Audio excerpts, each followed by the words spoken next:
Hello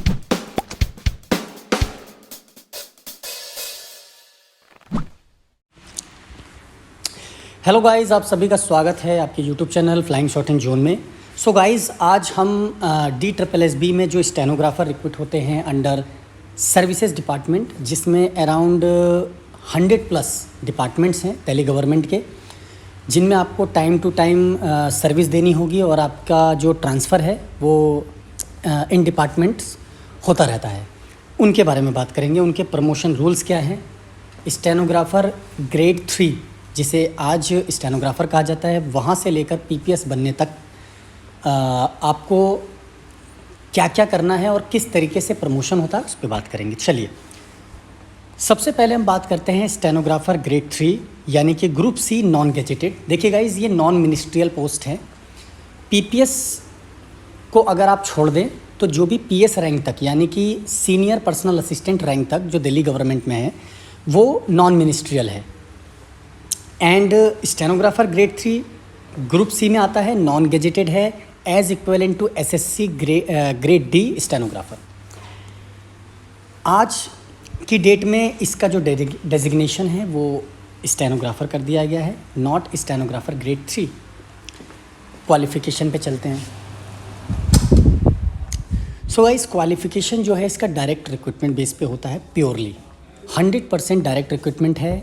जो DSSB है वो इसका हर साल अब कंबाइंड एग्जामिनेशन है 2022 में, और 2022 से अब कंबाइंड एग्जामिनेशन है, तो उसके अकॉर्डिंग ये हर साल रिक्रूटमेंट होती है और बल्क में होती है। सबसे ज़्यादा स्टेनोग्राफर अगर किसी डिपार्टमेंट में रिक्रूट होते हैं तो वो सर्विसेज डिपार्टमेंट है, और हर साल आते हैं मैक्सिमम।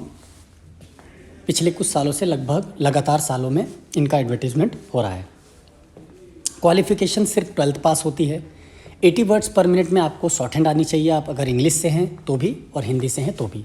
सिर्फ आपको टाइपिंग में, इन एडिशन इसमें टाइपिंग होती है, SSC में टाइपिंग नहीं होती है बट इसमें टाइपिंग होती है, और इन एडिशन आपको जो है टाइपिंग आनी चाहिए 40 वर्ड्स पर मिनट में, हिंदी के लिए 35 वर्ड्स पर मिनट के लिए। चलिए, ये तो रही ग्रेड 3 की बात। अब हम चलते हैं ग्रेड 2, स्टेनोग्राफर ग्रेड 2 और यानी कि पर्सनल असिस्टेंट PA। देखिए गाइज, ग्रेड 2 स्टेनोग्राफर पहले डेजिग्नेटेड होता था दिल्ली गवर्नमेंट में।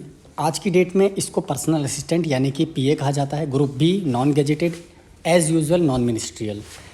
ठीक है गाइज, क्वालिफ़िकेशन की बात करें, देखिए गाइज, ये है पहला प्रमोशन जो दिल्ली गवर्नमेंट के स्टेनोग्राफर को मिलता है, और बहुत ज़बरदस्त रूल है बिकॉज ऑफ दैट, क्योंकि सिर्फ 5 साल की सर्विस आपको चाहिए एज स्टेनोग्राफर ग्रेड 3।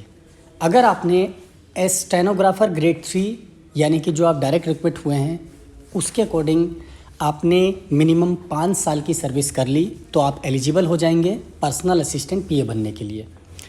आपको 100 वर्ड्स पर मिनट में शॉर्ट हैंड आनी चाहिए, 40 वर्ड्स आपकी टाइपिंग होनी चाहिए, हिंदी इंग्लिश दोनों के लिए। डिग्री होनी चाहिए किसी भी रिकॉग्नाइज्ड यूनिवर्सिटी से, यानी कि अगर आप स्टेनोग्राफर ग्रेड 3 बन जाते हैं तो आपके लिए मस्ट है ग्रेजुएशन होना। गाइज, इससे बड़ी बात मैं आपको एक और चीज़ बताता हूँ। इस पोस्ट के लिए 5 साल में आपको लग रहा होगा ये एक मजाक है, बट ये सीरियस है, और हाल फिलहाल में एक प्रमोशन लिस्ट भी आई है जिसमें 5 साल, जस्ट 5 साल कंप्लीट हुए स्टेनोग्राफर को भी PA के लिए एलिजिबल माना गया है। लेकिन ये प्योरली डिपेंड करता है आपके अपर जो पोस्ट है उसमें वैकेंसी कितनी है। सो गाइस, ग्रेड 3 तो बहुत बल्क होती है, उसमें नंबर ऑफ़ जो कैंडिडेट्स होते हैं ज़्यादा होते हैं। ग्रेड 2 में अगर हम आते हैं PA में तो उसमें कम हो जाती है। फिर जैसे जैसे हम ऊपर बढ़ते हैं जो पोस्टें हैं वो कम होती जाती है, बिकॉज ऑफ दैट, क्योंकि जो उनके ऑफिसर्स हैं उस लेवल के वो भी कम हैं दिल्ली गवर्नमेंट में। स्पेशली अगर आप सेंटर में होते हैं तो वहाँ पर बहुत ज़्यादा स्कोप है, दिल्ली गवर्नमेंट में कम है। तो आपको ये क्वालिफ़िकेशन होनी चाहिए। देखिए गाइस, 100 वर्ड्स पर मिनट में यहाँ शॉर्ट हैंड लिखी तो है, बट एज़ यूजुअल ये स्पीड का कोई टेस्ट वेस्ट नहीं होता है, जस्ट प्रमोशन हो जाता है। ये एलिजिबिलिटी है, मतलब अगर चाहे सर्विसेज डिपार्टमेंट तो आपका टेस्ट अलग से ले सकता है एलिजिबिलिटी के तौर पर, बट ऐसा होता नहीं है। चलिए, ये तो रही बात ग्रेड 2 की। तो ग्रेड 2 का बहुत अच्छा प्रमोशन है सिर्फ 5 साल में। ठीक है गाइस, मैं इसके बारे में पर्सनल असिस्टेंट दिल्ली जल बोर्ड के बारे में बता चुका हूँ। उसको मैं फिर से डीपली बताऊंगा इस वीडियो के बाद। चलिए, इसके बाद हम बात करते हैं senior personal assistant group B gazetted but non ministerial. ये गैजेटेड पहली पोस्ट है जिसका 4800 ग्रेड पे सैलरी होता है, ग्रेड पे होता है इसका 4800। इसको आज की डेट में पीएस माना जाता है, यानी कि प्राइवेट सेक्रेटरी। अच्छी पोस्ट है। देखिए गाइज, ये भी पूरी तरीके से प्रमोशन बेस पर होती है। इसका कोई एग्ज़ाम नहीं है, डिपार्टमेंटल एग्ज़ाम दिल्ली गवर्नमेंट में नहीं है, सर्विसेज डिपार्टमेंट में। मिनिमम क्वालिफ़िकेशन की बात करें तो 8 साल इसमें रेगुलर सर्विस आपको देनी पड़ेगी एज ए स्टेनोग्राफर ग्रेड 2, यानी कि पर्सनल असिस्टेंट। आपको 100 वर्ड्स पर मिनट में शॉर्ट हैंड और 40 वर्ड्स पर मिनट में टाइपिंग आनी चाहिए, डिग्री होनी चाहिए आपके पास। देखिए गाइज, ये एक ऐसी पोस्ट है जिसमें जब आप ऊपर लेवल पर जाएंगे तो वैकेंसी कम होती है। तो 8 साल इसमें मिनिमम सर्विस के लिए आपको कहा गया है, बट इसमें एज़ यूजुअली 12, 13, 14 साल लग जाते हैं। बट 2016 के बाद और 2022-23 तक जो भी स्टेनोग्राफर बन रहे हैं नए, उनके लिए स्कोप अच्छा है कि वो पीएस तक जा सकते हैं लिमिटेड टाइम में, जैसा प्रेस्क्राइब्ड है। बिकॉज क्योंकि 2016 से पहले बहुत कम रिक्रूटमेंट डायरेक्ट बेसिस पर हुए थे DSSB में। 2016 के बाद डायरेक्ट 2018 में ज्वाइनिंग हुई है ग्रेड 3 स्टेनोग्राफर की, तो उसमें गैप पीरियड बहुत ज़्यादा है। तो उस दौरान बहुत से पीएस जो हैं वो रिटायर हो रहे हैं एंड VRS ले रहे हैं, और बहुत से पीए भी रिटायर हो रहे हैं और PPS भी इवन। तो चांसेस अच्छे हैं। चलिए गाइस, इसके बाद हम चलते हैं लास्ट पोस्ट, जो ड्रीम होता है स्टेनोग्राफर के लाइन का। सबसे हाईएस्ट पोस्ट है ये दिल्ली गवर्नमेंट में। अगर आप सेंटर में जाएंगे तो वहाँ सीनियर PPS भी होता है, PSO भी होता है, वहाँ बहुत ऊपर तक जा सकते हैं अगर आप बहुत कम टाइम में अगर प्रमोशन लेते हैं तो। वहाँ डिपार्टमेंटल एग्ज़ाम्स भी है, बट यहाँ पर PPS और सीनियर PPS आप बन कहलाएंगे, बट पोस्ट कोई नहीं है, PPS की ही पोस्ट है, जिसमें आप अपने आप को सुपीरियर मान सकते हैं दिल्ली गवर्नमेंट में। तो इसकी भी क्वालिफ़िकेशन प्योरली प्रमोशन बेस पर होती है। 8 साल की आपको रेगुलर सर्विस चाहिए सीनियर पर्सनल असिस्टेंट यानी कि PS के तौर पर। 100 वर्ड्स आपकी शॉर्ट हैंड होनी चाहिए, 40 वर्ड्स टाइपिंग, और डिग्री किसी भी रिकॉग्नाइज्ड यूनिवर्सिटी से। देखिए गाइज, ये एक ऐसी पोस्ट है जो ग्रुप A में आती है, गैजेटेड पोस्ट है। सेकंड, PS आपकी पहली थी, ये सेकंड है।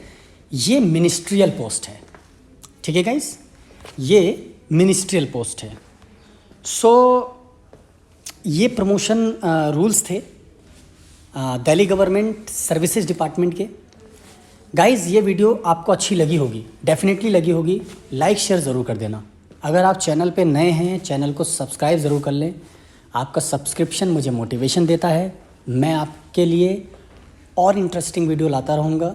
मुझे कई लोगों ने कमेंट किया था कि DTC में स्टेनोग्राफर की पोस्ट निकली थी, उसके प्रमोशन रूल्स क्या हैं वो भी मैं आपको बताऊंगा। पर्सनल असिस्टेंट दिल्ली जल बोर्ड का मैं आपको दे चुका हूं ऑलरेडी, आप उसकी वीडियो देख सकते हैं। बट मैं और अच्छे से आपको फिर से इस वीडियो के बाद दिल्ली जल बोर्ड के प्रमोशन रूल्स के बारे में बताऊंगा, जो मुझे एक स्टेप पर मिला है, सिर्फ और सिर्फ ग्रेड 2 के बाद आप PA से PS कैसे बनेंगे उसके लिए। RTI का रिप्लाई था, मैं वीडियो बना चुका हूँ, आप ऑलरेडी देख भी सकते हैं, बट मैं उसकी वीडियो और ले आऊँगा अगर मुझे डिटेल में कोई इन्फॉर्मेशन इस रिगार्डिंग मिलती है। सो गाइज़, प्लीज़ वीडियो को लाइक और शेयर ज़रूर कर दें। चैनल पे नए हैं, चैनल को सब्सक्राइब ज़रूर कर लें। Thank you so much.